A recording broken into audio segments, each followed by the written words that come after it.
Jones' criteria for the diagnosis of acute rheumatic fever was first published in 1944. Please note that the initial part of this discussion is on the original Jones criteria published in 1944.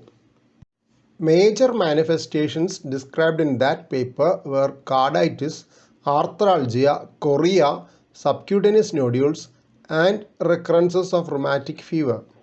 Minor manifestations were fever, abdominal pain, precordial pain, rashes, epistaxis, pulmonary findings, and laboratory findings. The diagnosis of rheumatic fever was considered reasonable if there was 1. Any combination of major manifestations, 2. Combination of 1 major and 2 minor manifestations, 3. Minor manifestations alone in the presence of rheumatic heart disease when other causes can be excluded.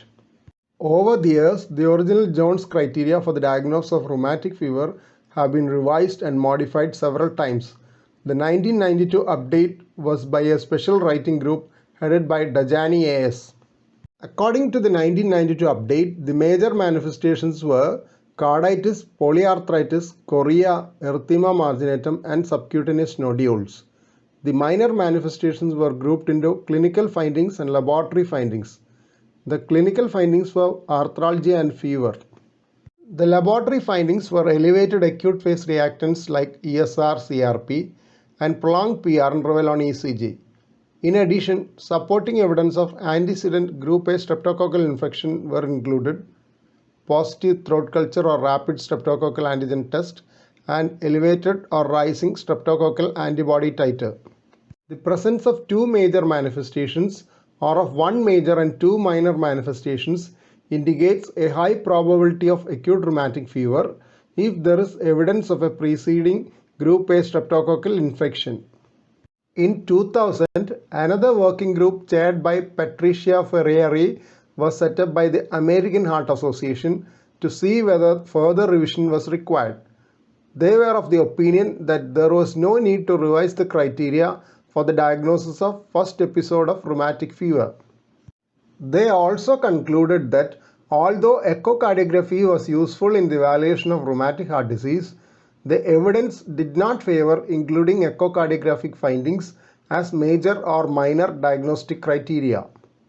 AHA Committee on Rheumatic Fever, Endocarditis and Kawasaki Disease of the Council on Cardiovascular Disease in the Young has revised the criteria again in 2015. This time, echocardiography has been given a role in the diagnosis of subclinical carditis. The salient difference between the older criteria is of course the inclusion of echocardiography for the diagnosis of subclinical carditis.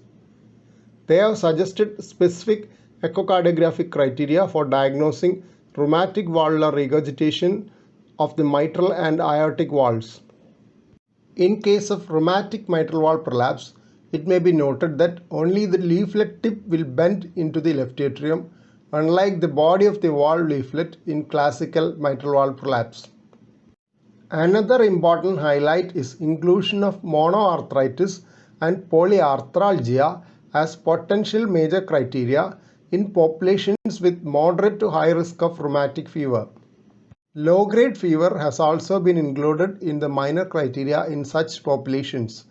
For diagnosis of recurrence of rheumatic activity, even 3 minor criteria without any major criteria can also be considered. Current major manifestations are arthritis, carditis, chorea, erythema marginatum, and subcutaneous nodules. Minor manifestations are fever, raised acute phase reactants, prolonged PR interval on ECG, and past history of rheumatic fever or rheumatic heart disease. Evidence of recent streptococcal infection is rather a mandatory criterion along with the above criteria. Exceptions to this rule include chorea, which may be the only manifestation of rheumatic fever, and chronic indolent carditis. Chronic rheumatic carditis has an insidious onset and slow progression. First set of references. Second set of references. Thank you for watching this video. Please subscribe, like, share, and post your valuable comment below this video.